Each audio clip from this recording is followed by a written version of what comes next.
यामुनं तटमापन्नौ यत्र लीला हरेरभूत् तत्राश्चर्यं मया दृष्टं श्रूयतां तन्मुनीश्वराः।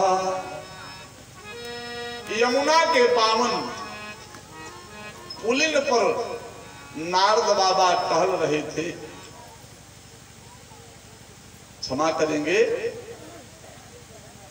चारों कुमारों से अपने मन की वेदना नारद बाबा ने बताया कि महाराज मैं सब जगह टहला और जाकर के यमुना के पावन पुलिन पर जब देखा तो केवल एक जगह शांति मिली, वो भी मेरे जाने के बाद। कहा मतलब यह था कि तीन महिला,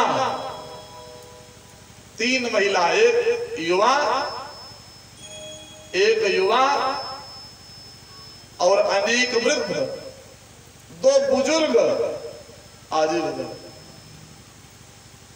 मैंने मन में तो सोचा, जिज्ञासा थी कि मैं जाऊं, ये रो रही हैं, बिलख रही, चिल्ला रही, इनसे पूछूं क्या मतलब है, क्यों रो रही हो। लेकिन मेरे मन में हुआ कि कहीं मैं जाऊं तो माताएं मुझको डांट दे कि बाबा तू कहां चला आए हुआ। तो मैंने तुरंत कहा नहीं जाना चाहिए। मैं तुरंत रास्ता चेंज किया, तुरंत उस महिला के मुंह से निकल पड़ा, भो भो साधो क्षणं तिष्ठ मच्चिंता मपिनाशय दर्शनम तव लोकस्य सर्वथा घरम परम। ए महाराज, अरे कहाँ उधर से जा रहे हैं, तो इधर आइए। तब मैं तुरंत घूम गया, अब मैया के पास पहुंच करके प्रणाम किया। मातेश्वरी प्रणाम, आप कौन हैं? आप कौन हैं?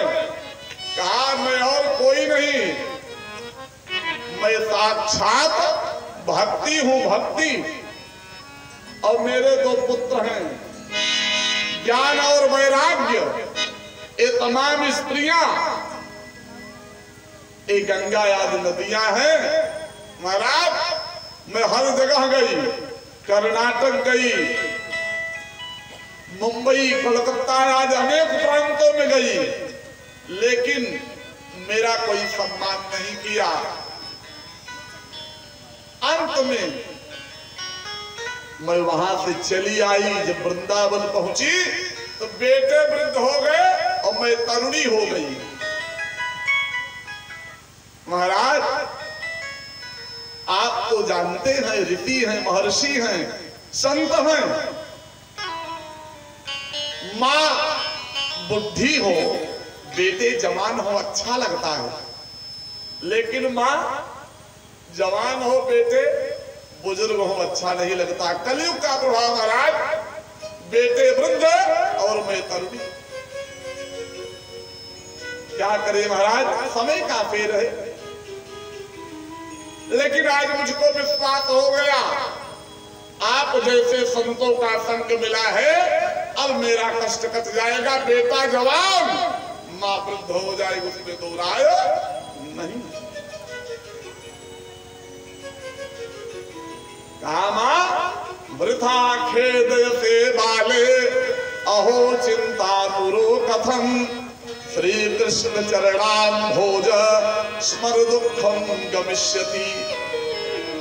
आप चिंता मत करिए, कृष्ण भगवान को जानती है ना, कृष्ण भगवान कष्ट का निवारण करेंगे, चिंता मत करो। केवल उनका भजन करो मां, भजन करोगी तो भगवान मिलेंगे। चारों वेदों का पाठ सुनाया, 17 पुराण सुना दिया, कुछ उठे फिर सो जाए। अंत में आकाशवाणी हुई, ए नारद बाबा, आप कष्ट ज्यादा मत करिए। क्या करिए?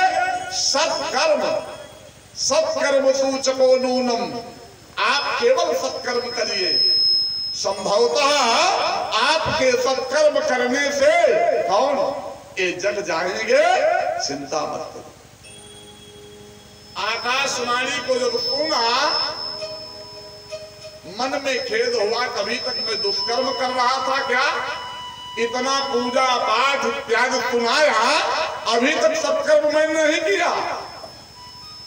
होता भी है, किसी पंडित जी से आप जाइए, पूछिए कि महाराज इस समय ग्रह गोचर सही नहीं चल रहा है, आप हनुमान जी की पूजा करिए, तुरंत बाद आप कहेंगे हनुमान जी, हनुमान चालीसा आज साल भर पढ़ते ही महाराज कौनो लाभ हमारे भाई,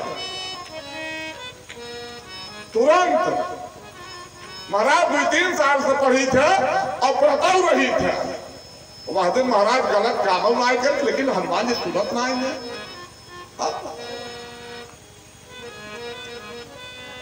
भाव कि मैंने अभी तक दुष्कर्म किया क्या? कहा उसके लिए तुमको कोई संत बताएगा। आप देखिए बात तो यहां हुई, सत्कर्म करो संत बताएगा। अब संत ढूंढने लगे, जहां जहां कोई बताने के लिए तैयार नहीं था। जैसे कोई पीजीआई का डॉक्टर किसी गांव के झोला छाप डॉक्टर से निवेदन करे कि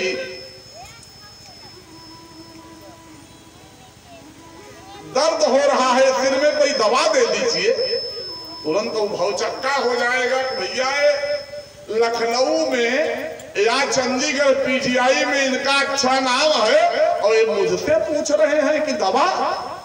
इसका मतलब डॉक्टर मेरे साथ मजाक कर रहे हैं। अरे कहाँ आप, काम है? नारद बाबा भौचक्के रह गए। उसी प्रकार से जैसे गांव का झोला छाप डॉक्टर किसी अच्छे डॉक्टर को देख करके भौचक्का हो जाता है प्यारे। अब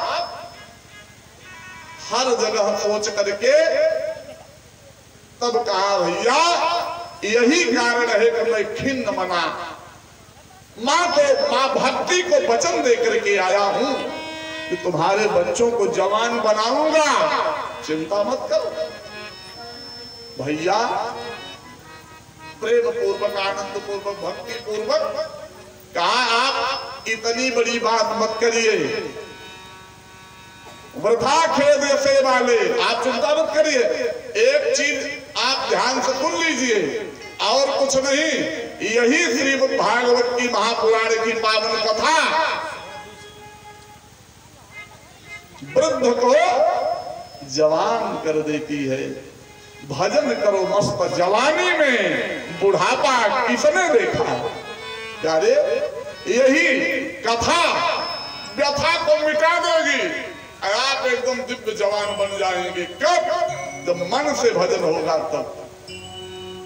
निर्मल मन जन सो मोहि पावा, मोह कपट छल छिद्र न भावा। भगवान का कथन है। निर्मल मन जन सो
जैसे